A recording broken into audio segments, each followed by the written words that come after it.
In this tutorial, I want to show you how you can get a unique list of items between two different lists. So here, let's just say I want to get the unique postal codes for all of the vehicle populations for Audis and vehicle populations for BMWs. So I can do this using the VStack and the unique functions combined. So first, what I want to do is I want to use the VStack function to stack the two different arrays into one.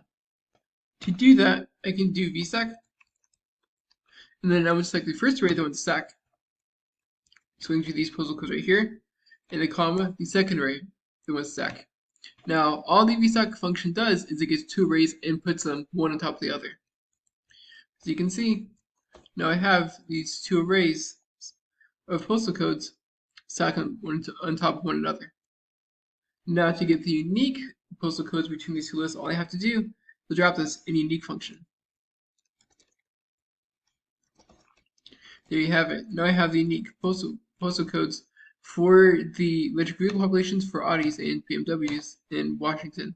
And if I want to see this a little bit easier, I can also sort this as well too. So if I want to sort this list, I can equal sort. And all I have to do is close parentheses, and the function by default will sort descending. But if I want to sort ascending, or if I have multiple columns, I can do comma to choose a sorted index, which is a column node to sort on, or I can have it be sorted the other way and sort of descending by having -1. This argument right here.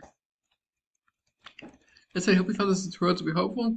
If you did, like, subscribe, comment. Thank you for watching. You have a great day.